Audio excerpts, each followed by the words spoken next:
So, Drew, you were a Christian at some point of your life, and now you're not a Christian. So, what changed? I would say a lot changed throughout the last couple of years. I was a Christian up until I would say I would claim Christianity up until about 2016 or so. Okay. And so, for an idea, that's about 8 years right now, 9 years right now. Hmm. Um, I think some of the biggest things that kind of opened my eyes to the world outside of Christianity is kind of what pulled me away from it. So when I was in England, I was a missionary there, I was an evangelist. I found that a lot of the other religions were also very convincing in a lot of ways. Mm. And so some of those Uh-huh. religions were such as like Sikhism, Hinduism, and Islam. Those are the three major ones that I was influenced by. Uh, and within those religions, I saw a lot of similarities to Christianity and a lot of differences. So you can expect that in Islam, I saw a lot of similarities, considering a lot of it follows monotheistic religion and Yeah. a prophet, a major prophet. Now, obviously, it differs in the fact that Jesus sacrificed himself, and then Muhammad has a different type of story, not including a hanging on the cross. Hmm. Um, and then Hinduism and Sikhism. I would always say that Sikhism is the one religion that convinced me the most that um, the Christian church in America is is extremely failing its people. And Mm. I'm not going to push that to Europe and many other major Christian areas. Um, but Sikhism is such a religion of giving. They feed everyone every night. They welcome anyone into their house, and it's more giving than any other religion I've ever seen. And I think that's a big message of Jesus, but it seems that the physical church fails to prevail on that message a lot of the time. Mm. And so that's kind of the more outside reason of why I left the church. And then I began to have conflicts with predestination, with free will, with Uh-huh. the theology of the book itself. And I started reading into philosophy and theology and challenging it a lot more than I did when I was a child. Because when I was a child, it was just a good story and I really enjoyed it. But Yeah. now I have a frontal lobe that developed when I was 25 and kind of was able to start Uh-huh. critically thinking about the book itself. So, Yeah. short answer, long kind of. So 2016, a lot happened in 2016. So, Yeah. especially in America. And then you started getting exposed to, or learning about these other religions that seem to be more hospitable Yes. and more, maybe better for humanity. Maybe that's one way to say it. Would you say it like that? I would say that they, Just, yeah, it depends on which one you're talking about. We can make the argument for Islam as far as the benefit towards humanity. yeah. I think that all religions, to a certain extent, can have a benefit to humanity. I think that Uh huh. having something to hold on to for your day to day life is something great to have. You're gonna go, especially if you're afraid of the afterlife. I think that's a Yeah. coping mechanism. That's something that my wife and I talk about a lot. She's a therapist. So, Mm. having a coping mechanism for something that you fear, which might be death, religion can fill that hole of fear for an Hmm. afterlife that will be fulfilling with your family, with your dog, with your belongings, and those types of things. Um, and so I think there's always a place for religion within the world, and spirituality, especially, I would say. Um, but yes, the exposure to other religions, I found that the Sikhism, the Hinduism, the Asian ethno religions were much more hospitable than the cultural Christian religion, is what I would say. So this is what you're having problems with the cultural Christian religion, you would say. Yeah. So tell me more about that. The things within cultural Christianity that you are struggling with. Yeah, I think it's especially, we'll stick in America here. I don't want to call out Europe. I haven't experienced enough of it, and I haven't Yeah. experienced enough of And the we're in African. America. Yeah, so we'll start from an American point of view, cultural Christian. Um, I I'm in Atlanta, Georgia. I'm fine with saying where I am. So I'm in the Bible Belt. So I'm surrounded by a lot of Baptist churches down here. So my experience might be different than someone in California, or in your case, Chicago. Correct? Birmingham, Alabama. Oh my gosh! Chicago. It was the That's funny. invitation. The invitation on Riverside said Chicago on it for some Yes. reason, Yes. because it was Okay. during the time. My bad. Um, Never been to Chicago. I want to go. hey, there you go. Yeah. But anyways, the experience in Chicago is gonna be different from where you are in Alabama, and our Yeah. experiences might be a lot more similar, as Yeah. far as the religion goes. So what I'll speak to is what I've experienced throughout my young adult to adult life as a 28-year Hmm. old, 29-year-old almost. Um, I would say that when I was in youth group, at 17, 18, young adult, just turning into an adult, the church was a very accepting space to those that were struggling, to those that were um, didn't belong in a lot of ways, is what I would say. And so when I say that, I can expand into the church belongs to any race, the church belongs to any gender, the church belongs to any view of the church Hmm. itself, right? It Yeah. should be welcoming, and it's welcoming of any religion as well. So you can come through the door if you're Islamic and Yeah. still be welcomed. I found that when I came back from England, so that would be late 2016, early 2017, for my mission trip, the church, for some reason, the one that I was attending for 4 or 5 years, had split into like little, not cults, but little groups in some Uh. way. Uh-huh. Um, and I was That's like, common.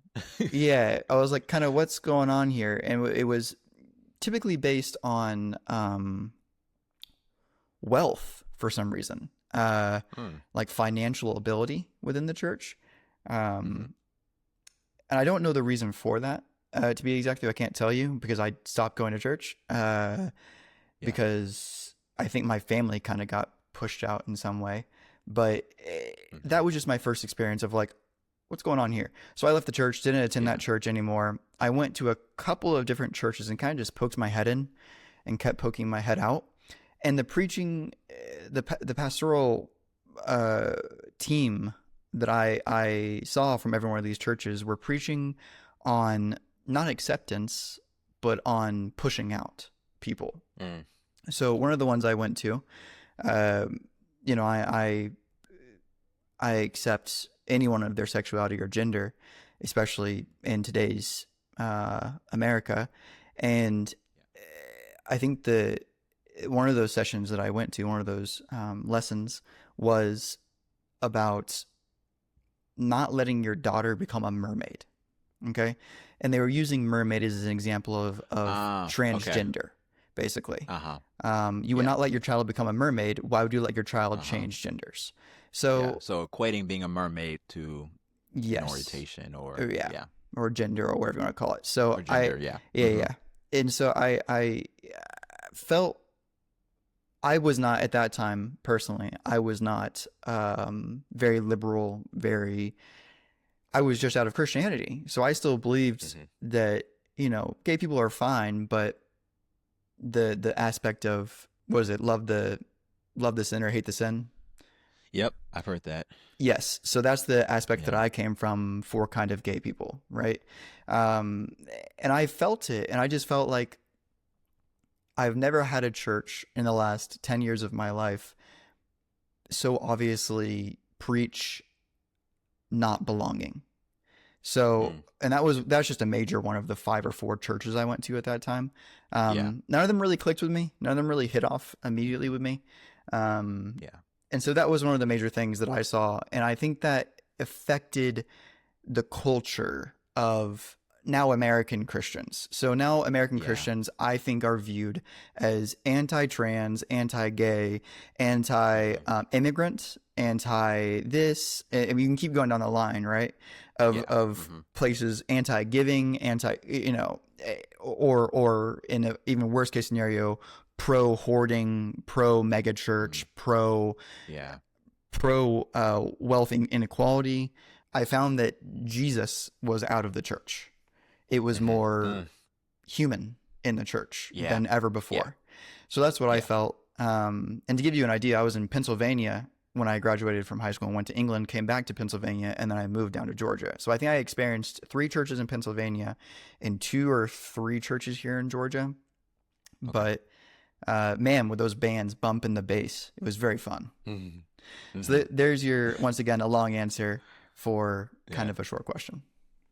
Well, all the things you're saying, I'm recognizing these problems too, and I'm calling them and able to acknowledge them as problems that I've seen in the church, I've witnessed in the church, and I found ways over the years to deal with them in some way. Yeah, my thoughts are you've seen these problems, and these problems have prevented you from I guess connecting yourself to these things. So I think one of the things that we might discover in this conversation that we have a lot more in common than we think, right? And that we well, as far as me, I don't represent all of Christianity. Because one, let me say that there's diversity within Christianity. That's something that I've learned over the years. Like I grew up in a lot of the churches that you're describing, like anti whatever, and very sectarian and exclusive and preaching a lot about everything but Jesus, right? Yeah. So and not even encouraging the way of Jesus, which is giving, including the outsider. Some of these things that we might say, yeah, this is good. I grew up listening to that and hearing that, and as I've grown, I've recognized that there are more than one way to understand this faith. And I think a lot of what we have in America is a distortion, like the widespread view of Christianity. The problems that you're seeing, I see the same problems. Like these are not things that should be glorified and held up. These things that we're holding up, and so that's what I need to say to let you know that we're on the same page here in a lot of ways. Now there might be some nuances and some things that, like some things we discussed before about like theological matters, things like that Jesus actually exists. Yeah. Like I'm convinced that Jesus did exist, and this is something that you see differently. So tell me more about your view on Jesus and his existence, because like you said, 95% of scholars agree that he did in fact exist, and this is scholars on both sides. This is secular scholars, so tell me more about that view and conclusion that you have. Yeah, no, it's totally true that most scholar theologians, historians, will 95% is probably the proper number, will say that Jesus of Nazareth was a human being. Hmm. Let me reflect back on just one thing real quick, which is, yeah, I think that in the beginning of, just to reflect, I will go back to this real quick. Okay. In the conversation, the reason I left the church or left Christianity was because of the church itself and what happened. Yeah. Why I left it now is because of what we're discussing right now, which is theology. Okay. So I think that one helped me notice something, and the other helped me solidify it in some way. Okay, that makes sense. And also, kind of to respond to what you said, which is one of the things that I see throughout this conversation, or not this conversation, but conversations in general with Christian people, is their idea of Jesus is wrong. You didn't say it exactly, right? But I think you said that it's not righteous, I think is what you called it. And I think that it's not damaging by any means to the church, because calling out incorrectness is to one level correct. Now, Yeah. who's to say that they are not right? Who's to say that the Bible actually does talk about how you're supposed to hate transgender people, but the Bible know it to be, the Bible that you read, doesn't say that to you, right? And so, yeah, now I say that we get into the deeper theology situation, and I think that it comes to interpretation versus literal discussing in the Bible and that type of thing, because your interpretation could be different than a Seventh-day Adventist, right? An SDA. Yeah. And that's going to be true through all denominations of the church. I agree with you. You and I are on the same page. I agree that humans are humans and they should be accepted within the church, and that the people that did that and said the mermaid stuff and all that kind of stuff, they are not righteous. So I resound with you in that situation. Back to the question. Is there anything to add to that? I think I agree with you, right? Yeah. Okay. Yeah, it's a matter of this diversity within Christianity, within like ways of reading the scripture. Yeah, that's something I want to highlight. Yeah. Like Christianity, like Christians are not a monolith. Even though what we see on TVs, it looks very similar. Like it's one thread. This is what's Yeah. being propped up, like this one thread. But there's so much more to it than what we see on the news, I would say. Yeah. Okay. Re-ask your question. Yeah. So tell Yeah. me about yeah. We talked about the existence of Jesus in our last conversation. So tell me about your perspective on that question. Does Jesus exist? Yeah, so I would agree that 95% of people being historians, theologians, and philosophers would say that Mm-hmm. Jesus of Nazareth existed. Um, my only issue, and I will give the argument back immediately. Um, I will be my own devil's advocate in some way. Mm-hmm. Is Yeah. Paul was 20 to 30 years after Jesus was crucified, correct? So that was the Yeah. earliest writings we have of Jesus of Nazareth. Now, of course, there's historical of a possible Pilate, a Pontius Pilate, in the area in Rome where Christ was killed, and I would say that is historically accurate, and that's getting into the nitty gritty of it. Mm. And I would say that Paul, being friends with James, which is Jesus Christ's brother, Mm-hmm. and James recollecting a lot of what Paul saw and understanding it in his own way would helps me for sure equate Jesus of Nazareth as being a historical figure. The accuracy of the Jesus of Nazareth, of course, is the question. Now, his existence is what we're arguing here. I think that the argument of Caesar and Alexander the Great are both paper thin because we do have physical writing of both of these major historical figures and physical coins with their face on it Yeah. of who they were as a person. Now, the biggest question that comes into my brain when it comes to the existence of Jesus is Jesus never, this is another argument, Jesus never claimed to be God. I am, of course, was an argument.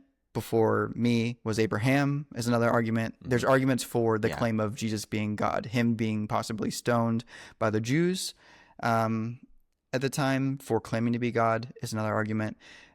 But never was it, I'm God, so clearly. And the question is, if he's going around claiming to be God, but not claiming to be God, which is Trinitarian, to Yeah. be Trinitarian affirming, um,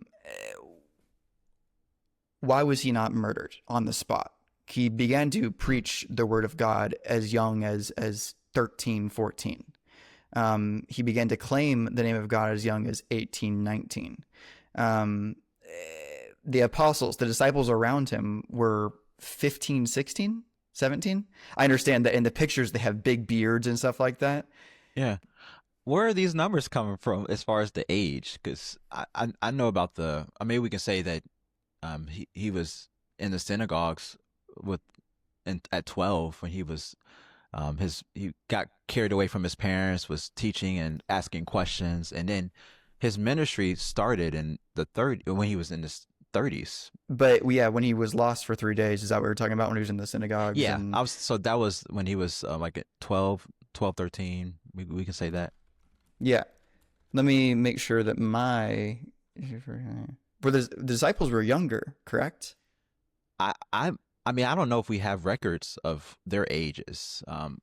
Some might say that because I mean we know that Peter was married, and I'm not sure if he was married before he was called to be a disciple, but we do know that he was married. So some of these individuals had kids, and Yeah, so they had to be maybe of some age. 20s of some age. Yeah, But of some age. my understanding is Jesus was in his early 30s starting his ministry and when starting to preach and starting to Yes, I know you are correct. um It was age 30 to yeah 33 that the ministry began. yeah It was yeah in ages 12 to 18 that he was in the house of God, as they would call it, yeah or the synagogues. okay My Yeah. fault. Uh-huh. Yes. We'll say late 20s, early 30s is probably the time in which the ministry began. And he began to say the before Abraham was, I am, um, Yeah.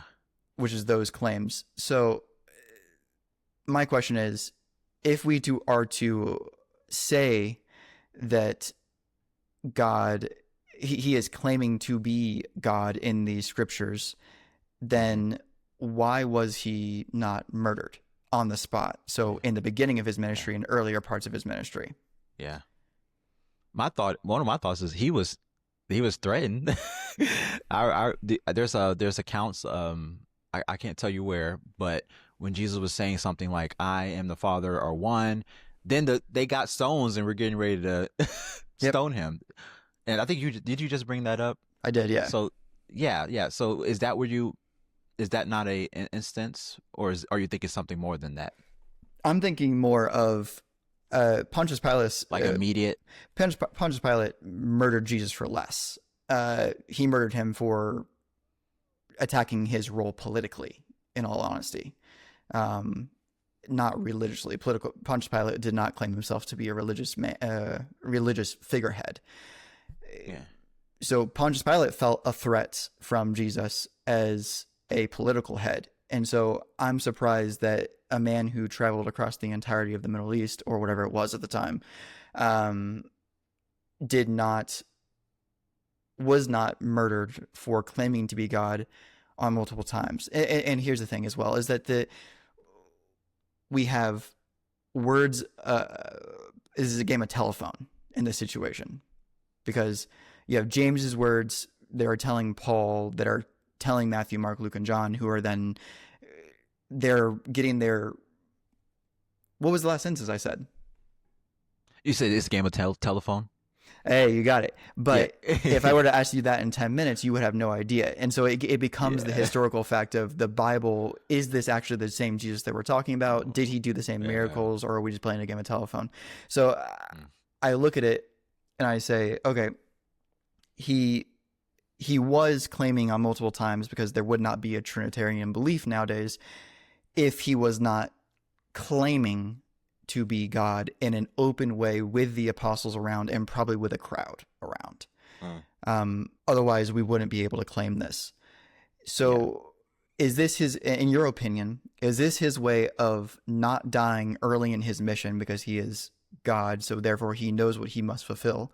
So he's not Uh-huh. going to claim to be God, because if he did, he would die probably, as Hmm. he was threatened and as claiming would be blasphemous, Yeah. and that's able to be murdered for doing so. Or the opposite, which would be like, was it um, just he was lucky almost in some way? Mm. Mm.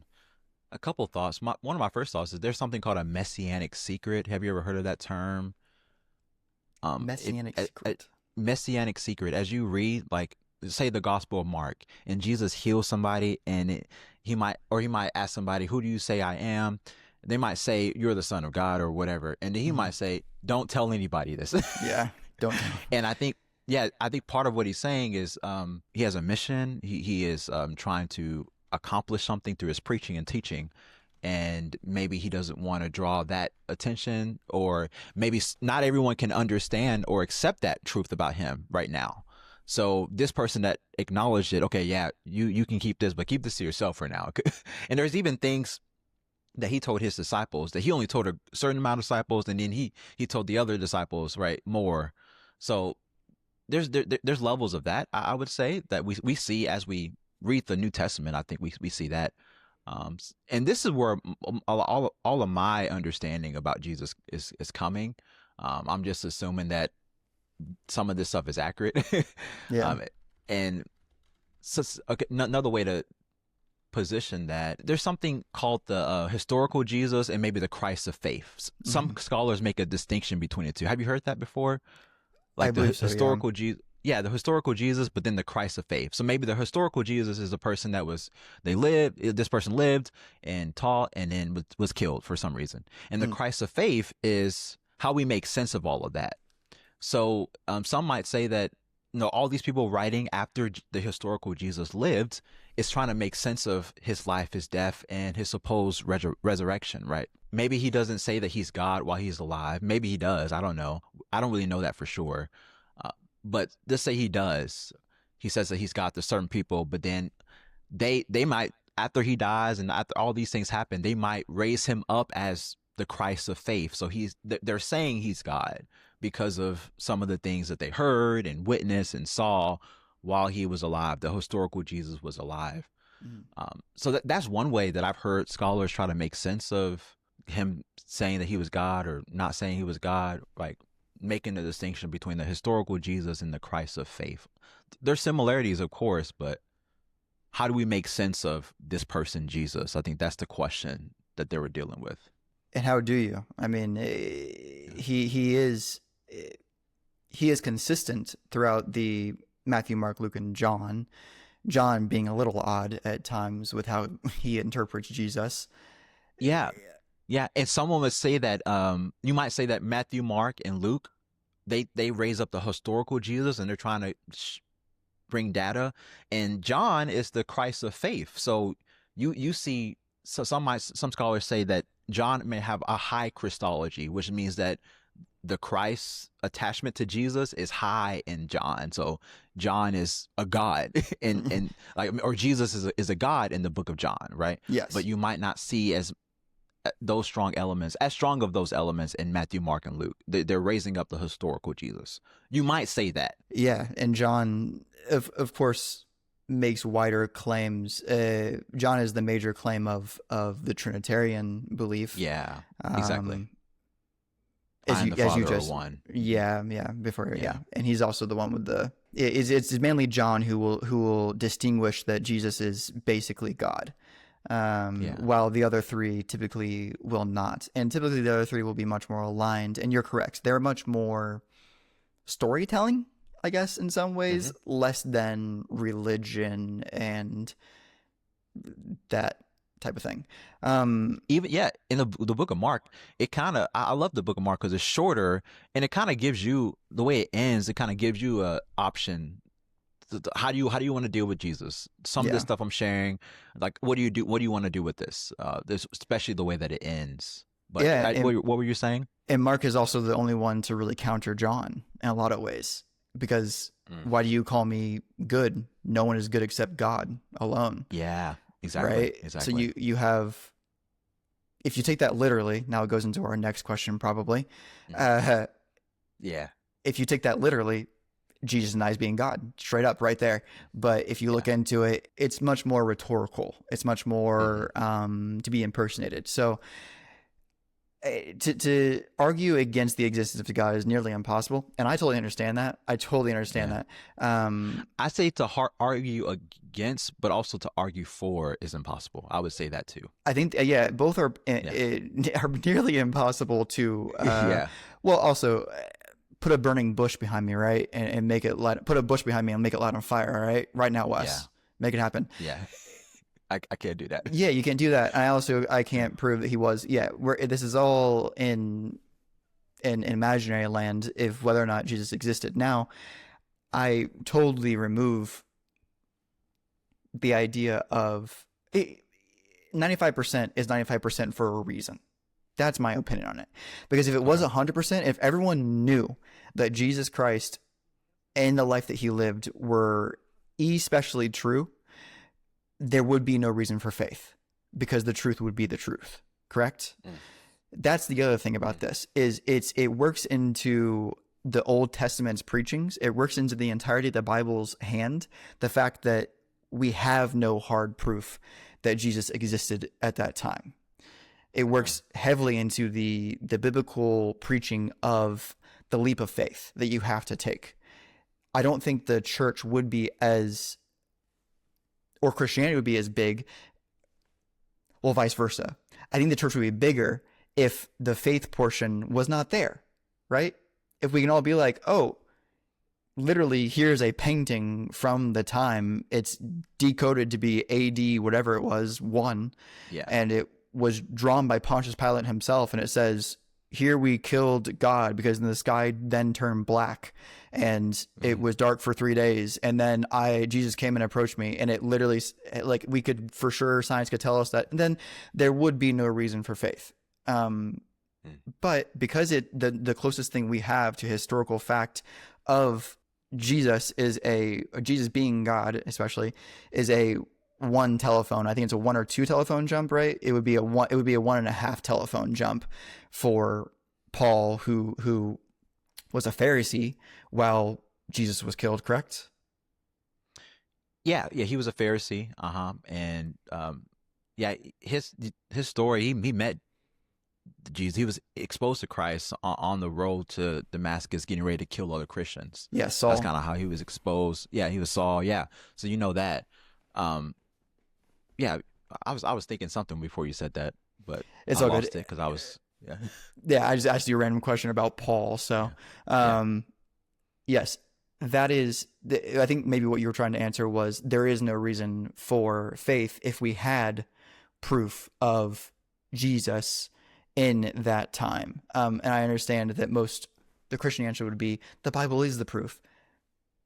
Come on, it's 20 years after Jesus was alive, and I understand there was no writings during that time. That was not how we hmm kind of kept documents and that kind of thing. yeah. But my main statement is that it works really well into the Old Testament preaching of have faith and the New Testament preaching that was consistent throughout the entirety of the thing, is that you don't need to have proof of God. You need to have faith. And so it just worked out very well that we have no proof of Mm. God, and we have to then utilize faith again, like we did 1,000 years before Jesus was killed. I might add that about that telephone. That's the oral tradition, and I think that oral tradition might be stronger than we might imagine. Hmm.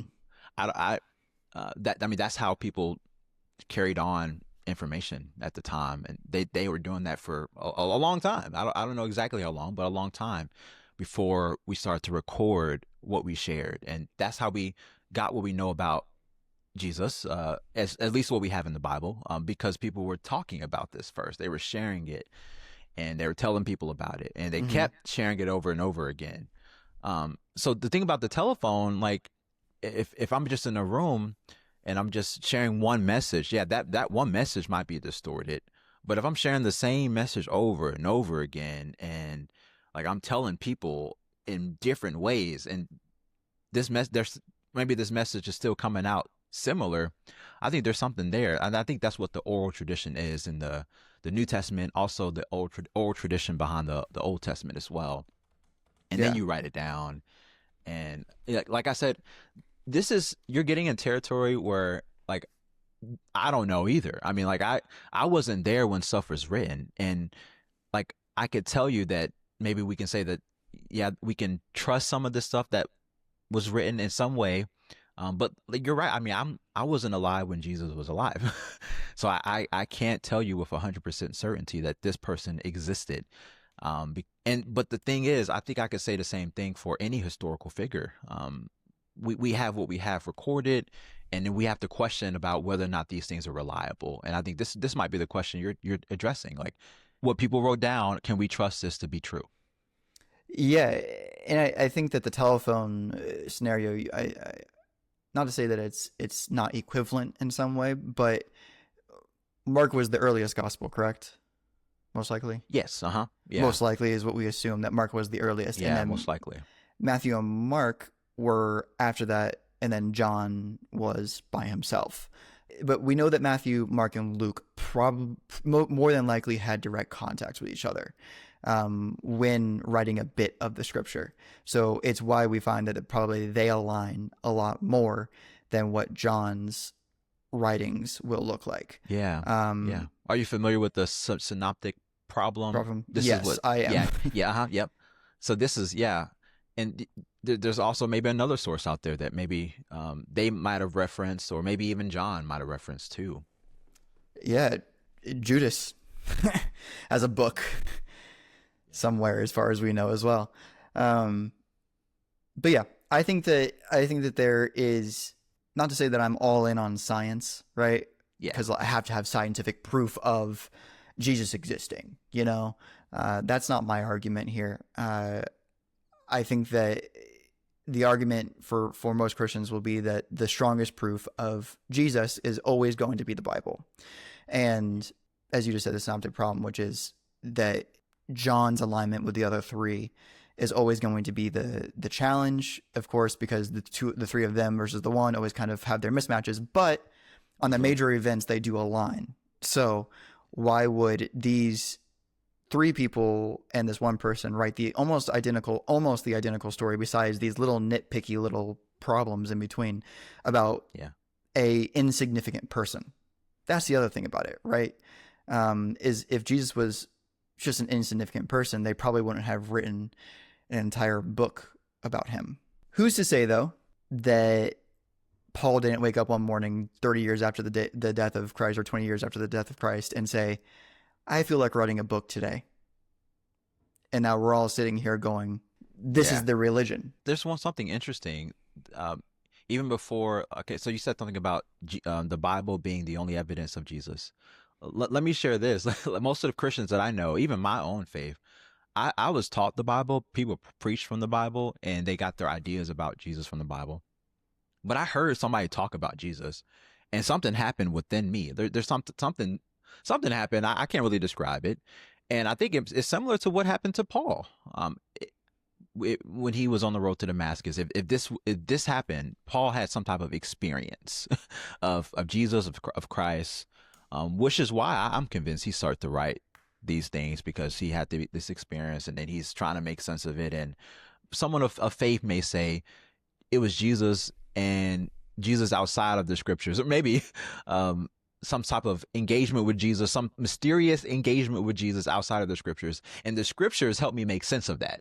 Like, what other people have said help me make sense of that. Like, I have some type of weird experience, resonates with what I hear Jesus is, right? And then I'm making sense of this through Jesus, through Christ, through these other writers that have had an experience with Jesus.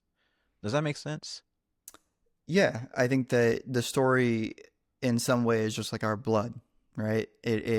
We like certain things as humans, we don't like certain things as humans, and for some reason, this gets into predestination, but for some reason, for some people, the story of Jesus just clicks, and it enlightens them, is what the word I would use, right? Because Saul became enlightened, became Paul, and so Christ enlightened you, and made you can't explain it, but made you feel some type of way, made you feel special, made you feel heard, made you feel like you were in a relationship or a friendship. But yeah, I think that allows me to kind of throw back a question towards you, if you're cool to move on from I am. from the existence of Christ. I think we can leave it up that most likely Jesus did exist, but my skeptical brain might maintain the 5% as being where I die. I don't know, probably not. That feeling that you had, I am not going to take that away from you. Some agnostic atheists probably would, but just to call it, a cult feeling, right? You go to a cult, you feel a level of community, you feel a level of greatness, you feel a level of welcome, right? I don't think that's what it is, because you're not, upon hearing the story of Jesus, a lot of people become enlightened. And I think that is kind of my main question is it the story of Jesus and the story of it, or is it the relationship that comes after believing in the story that you felt? Maybe yes, maybe both. And I felt warm when I watched Anakin, Darth Vader throw Palpatine off the side of the Death Star for Luke, his son, right? Sacrificial, he dies as well. I felt warm inside. And so, but that doesn't mean that I believe and that type of thing in Darth Vader. As a real person. Yes, exactly. But and so I'm not trying to compare it to that. I'm trying to say, where in that story did you feel the enlightenment? Is it when you were told the story of Darth Vader and him throwing Palpatine off the side of the Death Star, Hmm. or was it when you accepted that story? You know what I mean? Or like, Mm. or found Mm. it to be true? Okay. Yeah, maybe when I accepted it and found it to be true and somehow it resonated with the experience that I had. Because you're hearing something and I don't know exactly when something shifted within me. I was raised in the church too, so that makes it hard. So somebody that's having some type of um, experience from coming from, I don't know, they had some type of bondage to something and they woke up, Yeah. right? I think that's what was happening, and there's something that's happening within us, and we're trying to make sense of it, and the story of Jesus helps us make sense of it. Mm. Is one way we've been trying to make sense of it. That's how I would frame it, to some degree. But because even going back to my upbringing, I don't know if I maybe I assumed that Jesus literally existed, but I don't know if people were expecting me to have those conclusions at the moment of me. Oh, there's something going on here. Like Jesus is not, or if the God that I believe in is not expecting me to believe I have these intellectual conclusions, right? Yeah. I don't have to have everything together. Like I don't have to have that. That's kind of where I'm at. Am I answering the question? Am I avoiding the question? Kind of. You're not avoiding it. No, I don't. I don't think you're. I don't think you're moving the goalpost by any means. So I think you're good. Yeah. Uh, I guess maybe the. I don't want to put you into a position to deny other people their religion. Um, Yeah. and I can tell you why I, you know, did or did not have that feeling. I was so young when I was taught the scriptures. I was 8, 9 years old. And I know my own age. I don't know Jesus' age when he started learning stuff. Yeah. Um, I was 8 or 9 or so. And guess what I said? I said, I was so rebellious to my parents. I said, I'm not going to bbelieve in Jesus. I'm going to believe in the devil. That's what I told my family, dude. It was uh, very, very funny, nice. obviously. Yeah, an eight, Uh huh. eight-year-old saying that had no idea what he was saying. Uh huh. Went up into my bunk bed while I was the only child in the house at the time. Why did I have a bunk Mm. bed? No idea. Um, More room for the teddy bears and toys. dude, I did play in the bottom and then I went to the top to sleep. Exactly. There Um, you go. that's exactly what I did. You believe the Christian religion and the Christian faith to the Christian gospel to be true. And this feeling of yours, you know to be true within you. Is that a correct Yeah. statement? Would Yeah. you would you go as far as to discredit someone who had similar feelings of enlightenment, and we'll go with the most similar religion of Islam, Mhm. feeling a level of enlightenment and a level of love coming from the teachings of the Quran? Would you Mm. discredit those beliefs and say that yours are more true, I suppose, in some way? Or would you say, would you kind of, I don't want to put words in your mouth. That's a hard question Mhm. to ask. Discredit is also a very harsh word. I know you wouldn't be like, you're wrong, you're going to hell, all this kind of stuff. You Yeah. wouldn't do that. But I'm saying on more of a theological level and a more Uh like huh. personal level of speaks to why are you not a Muslim, you know? Hmm. Yeah. My answer to that question of why am I not a Muslim is because of the language I was given. And I think in one way you could frame Christianity as a language. As Marcus Borg has a book called Speaking Christianity, where he argues this. And he's inspired by somebody else. He talks about the person in the book. And Christianity is more than a religion, but one way you might frame it is it's a religion, or I'm sorry, it's more than Christianity is more than a language, but one way you might frame it is it's a spiritual language to make sense of spiritual experiences, right?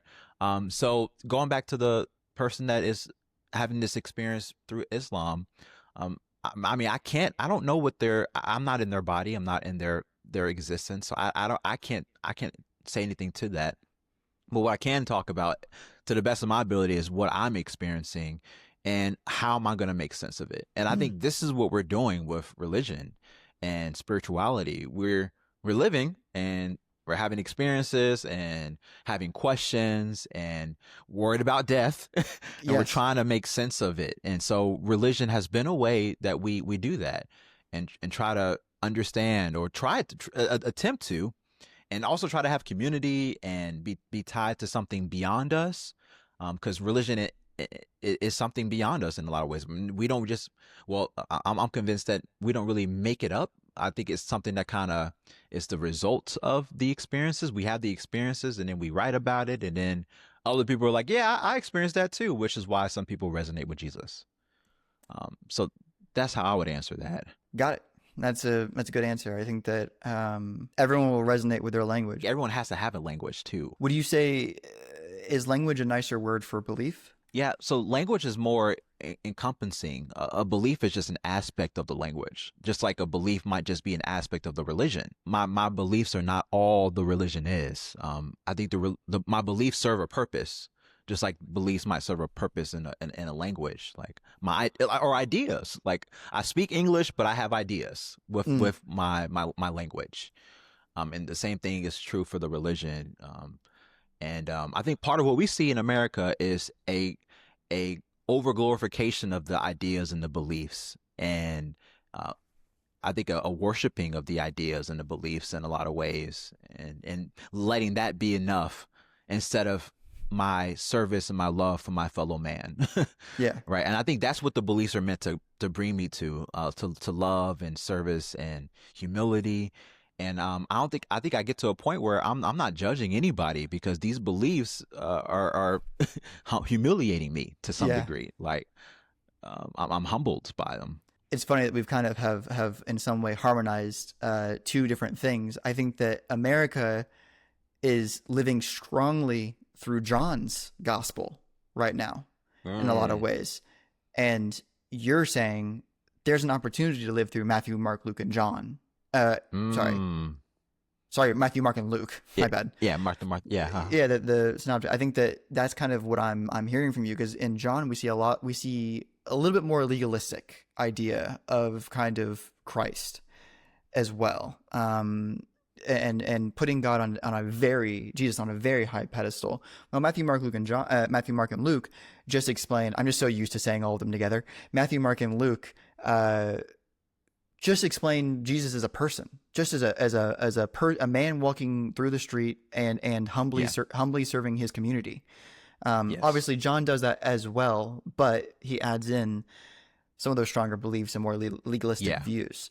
Yes, and I think he writes with these other letters in mind. Like, okay, and another thing, every single gospel serves a purpose. Like every gospel was written for a particular audience for particular reasons. Yep. But you might say that John is writing this gospel because he knows these other gospels exist. So you have this information about Jesus. So what do we do with this? But I do appreciate what you're saying, because I think we do disregard the person of Jesus, and we just focus on his death, his burial, his resurrection, atoning. Like that's all we talk about, like what his blood does for us instead of what his life does for us. And I think his life and his teachings, I think, have a lot to say and a lot to offer us, but all we're trying to prop up is the blood, and that's problematic. Yeah. Yes, and the blood. One of the biggest things that I was taught, and that is a major part of the Presbyterian, I would say, also kind of the Baptist Church now in America, is the forgiveness of sins. There's a word for it, grace. Grace is such a heavy word that allows for. It's going to sound bad how I say it, but I don't really intend for it to sound bad.